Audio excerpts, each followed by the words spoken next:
These days, the word boundaries has become commonplace. It's an everyday conversation.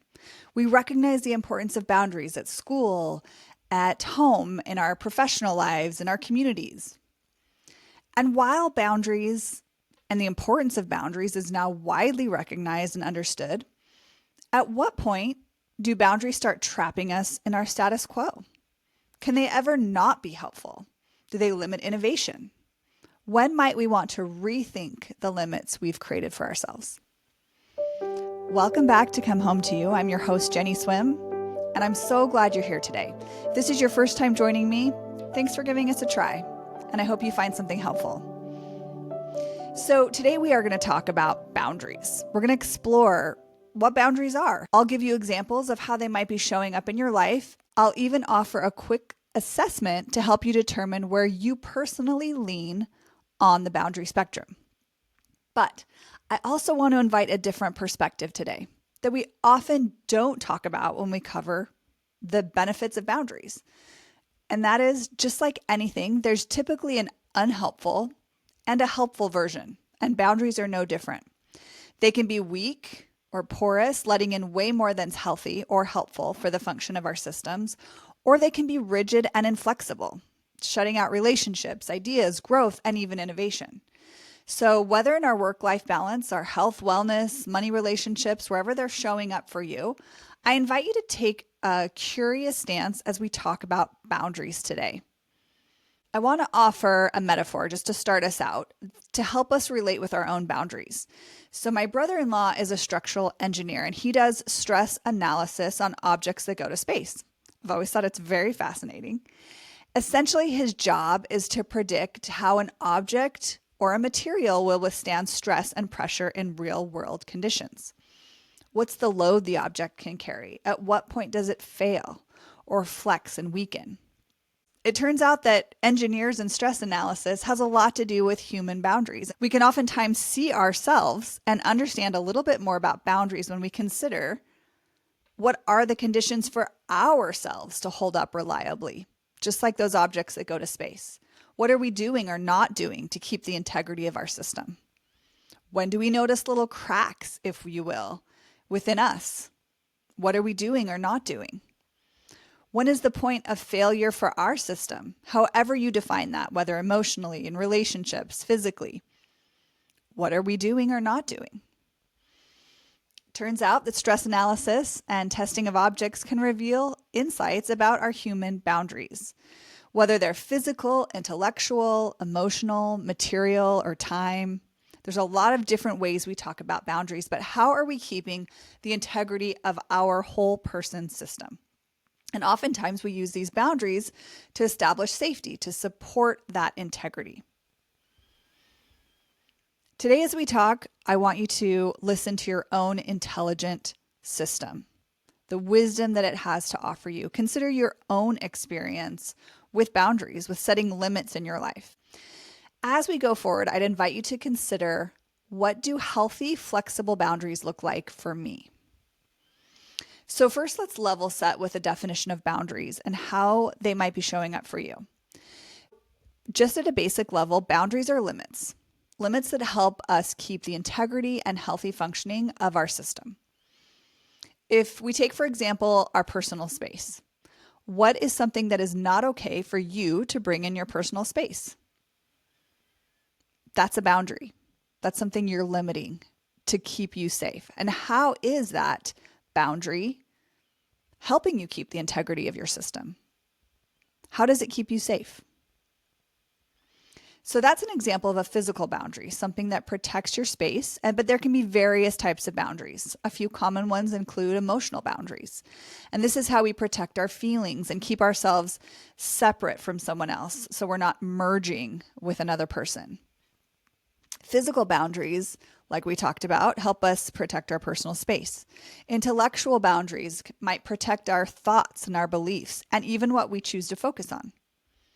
Material boundaries protect our possessions and our money. And time boundaries protect our time and energy, and often helps us with not getting to the place of burnout. Sometimes we have conscious boundaries that we knowingly set up based on our life experience, like perhaps a bedtime that works for us, that we know if I go to bed around this time, I'm going to be healthier, I'm going to have more success. Sometimes our boundaries are unconsciously established, part of our culture that we grew up with, or in response to life experience, like dating norms or standards of dress. As you think about your boundaries, what do you do to protect your emotional wellness? How do you protect your time? How do you protect your focus, your mental focus? Just noticing what starts to come up for you. What are these areas where you maybe have set boundaries, whether consciously or unconsciously? As we start to notice the boundaries we have, we can check in on how well they might be serving us. Are they fulfilling their proper role as a healthy filter in helping you define yourself and take care of yourself? Are they helping you have the energy you need, the clarity, the basic protecting of the integrity of your system? Or might they be isolating you or holding you back or limiting your innovation or growth and change? So one way we can look at this is to take a look at a boundary spectrum. So if you think about a long line, and on the left side, you have weak boundaries. You could consider this like a door that is wide open. Everything can pass through this door. Oftentimes, if we're on this side of the boundary spectrum, we might let others' needs override our own. We might struggle to say no, or easily be drained, or feel taken advantage of. On the other side, the right side of the spectrum, might be rigid boundaries. And this we could think of like a door that is shut and it's bolted. Nobody is entering this door. And if we're over here on this side of the spectrum, we've set up boundaries to keep people at a distance. We avoid vulnerability and we over control or refuse to help or connect even when it's safe. So we've established these are some two extremes of a boundary spectrum. Where might you lean? And what is that sweet spot in the middle? If we think about the middle spot, perhaps that's a door that has a lock on it. It can open, it can close. You decide who enters and when. Maybe this flexible sweet spot, you get to say yes and no based on your choice and your capacity in the moment. You're open to connection, but you're also protecting your well-being, that you can hold both at the same time. That you can adapt based on trust and the context of the situation.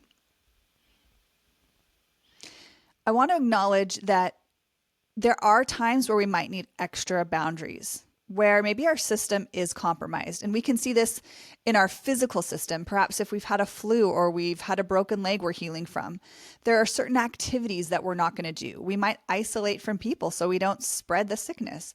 We might stop doing other things that we would do from a work standpoint, from a working out at the gym, a health standpoint, that we're doing, we're limiting, we're changing in order to allow our system time to heal.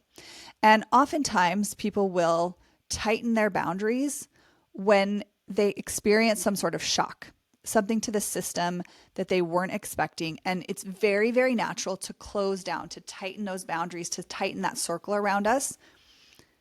Absolute validation if we go here, right? This is normal. But when we feel better, when that shock has passed, when we've been able to process that, it's not really helpful to stay or keep that pattern. We want to engage again so that we can grow, we can progress, and we can let that healthy stress into our system.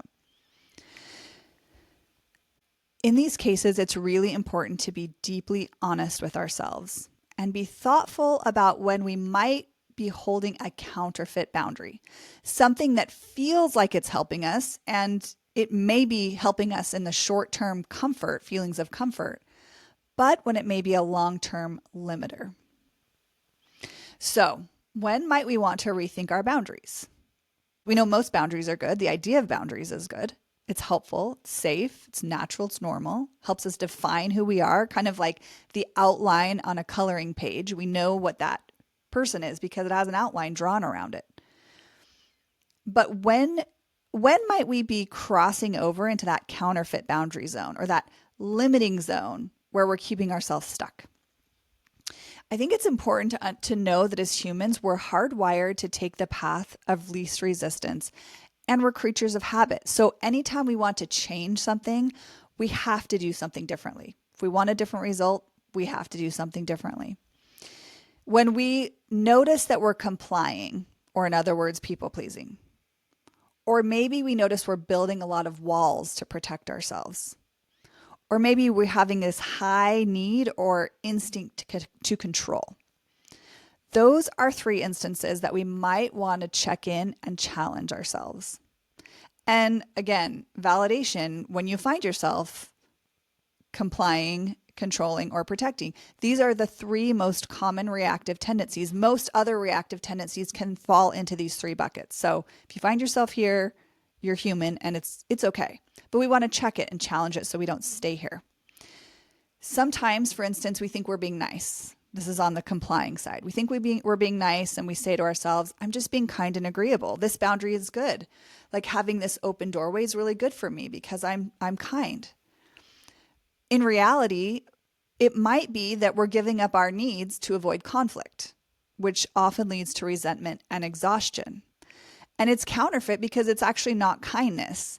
It's self-abandonment disguised as care. We had this wide open doorway. There's no boundary. We've abandoned ourselves. And it may fit a short-term need of keeping peace or helping us feel better about ourselves, that we're in some way being loving or kind, but it's not sustainable and it doesn't honor our integrity. Similarly, on the other end, we might wall up. Someone who's experienced a bad breakup might decide, I don't let anyone get close to me. It's understandable why they might feel that way. But instead of protecting you, it actually shuts everything out, even safe, supportive people or nourishing experiences or things that might help you process what you're in. It's a counterfeit because a healthy boundary is a filter. It leaves room for things to come in and out, whereas this is just a wall. It shuts everything out.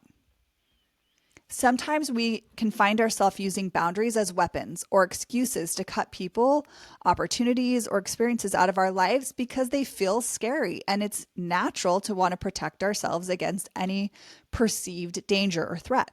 This is where we go back to understanding nervous system health, and that all stress is not bad. And in fact, if we cut stress out entirely, we can actually weaken our system. Some form of stress is good. It helps us grow and change and stretch. So maybe you're saying, well, I have had that shock or that betrayal or that letdown, and it's caused me to need to protect or maybe even control for a time. That's fair. But is it still helpful? Whether you're noticing your boundaries are really porous and weak or they're overly rigid, you might consider asking yourself a few questions as you consider stretching a bit or maybe even rethinking your boundaries. Here's 2 questions you can ask. Number 1, does this boundary encourage my growth? 2, is this boundary limiting my growth? Depending on what you find there, it might be a good indicator of whether that boundary is serving you or not.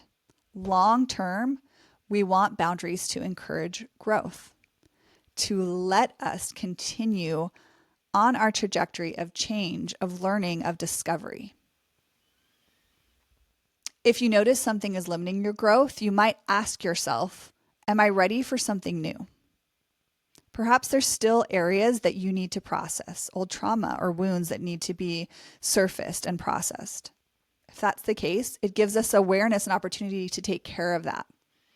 And if it's not the case, and we're still holding on as a form of protecting or because we're afraid of the unknown, we might want to ask ourselves some other questions, like, what is the need this boundary is filling for me?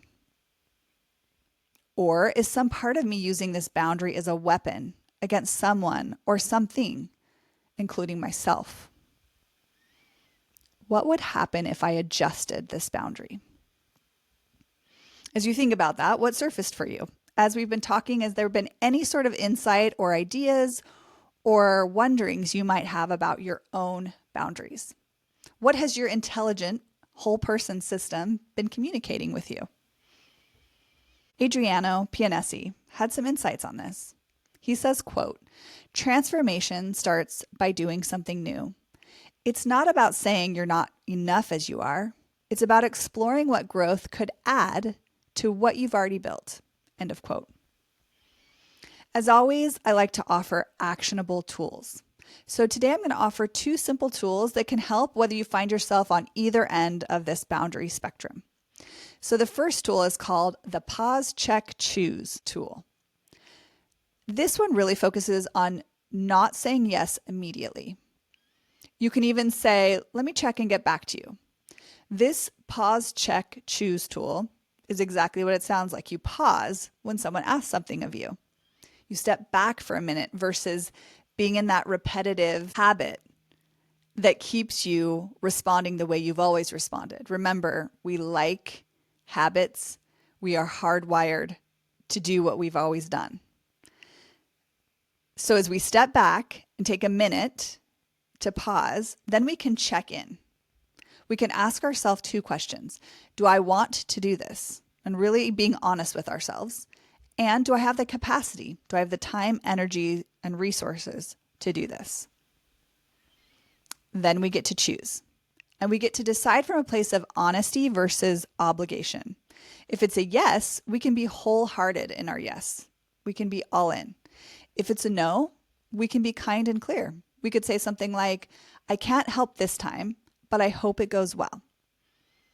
And if we notice, I did have the capacity for that, but I didn't want to do it. As we change over time and our values change, perhaps our desires will change, and we might find ourselves responding with a different yes over time.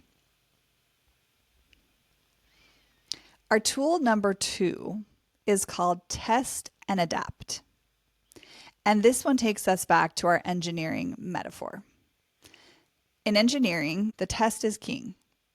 You can have the best analysis out there, but it's all based on your assumptions, and they could be wrong. So you have to test it out, to test your predictions.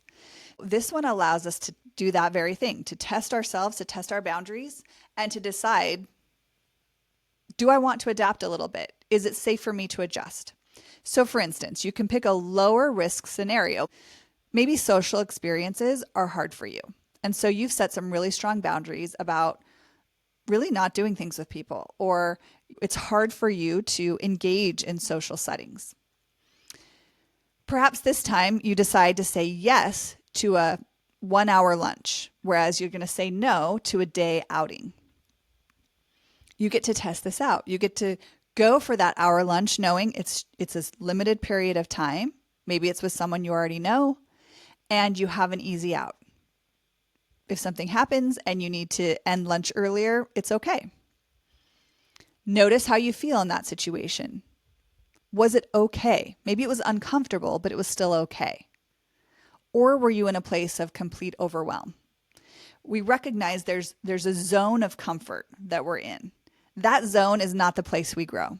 So we have this next concentric circle is like our stretch zone. If you're in that stretch zone, that's a really great place to be as you're exploring boundaries. But once you get to that overwhelm zone where you're shutting down or it's too much for your system, that's where we want to pull back. So this test and adjust allows us to play with that with low risk scenarios. We've talked about a lot today with boundaries. What's standing out for you? What's settling in your mind? Or what's a wonder in your heart? Or how's your body responding to this idea of boundaries? If we recap, boundaries are lines that help us separate space and define limits. They help us. They help us find balance, safety, clarity, and freedom. And they exist on a sliding scale, like most things. We can tend towards weak or rigid boundaries. Flexible boundaries help us stay safe, while also allowing growth and healthy stress in our system. But if we want to innovate, to change over time, it's important for us to review, adjust, and stretch our boundaries. Just like an organization, we aren't going to be able to do something different if we don't step out of our box and look at it from a different perspective, to try something we haven't tried before. That's where innovation happens. If you'd like to learn a little bit more about that gap space between your box, your current box, or your current comfort zone, and that innovation or that change you're hoping for, you might want to check out episode 20, The Gift of the Gap, Leaning into Uncertainty to Grow. If you found yourself really noticing your capacity is limited and you want to play around with growing that capacity, growing your window of tolerance, you might want to check out episode 18, The Capacity Code, Unlocking the Power of Pacing, Presence, and Rest. I want to leave you with a quote by Canterbury Rowan Williams. Quote, "We are healed by relation, not isolation." End of quote. May you find helpful ways to relate with yourself, with your time, with your space, with your body, with others, so that you can find the health and purpose you seek. Thanks for joining me. If you found this episode helpful, I'd invite you to pass it along to someone else who might find similar benefit. Until we meet again.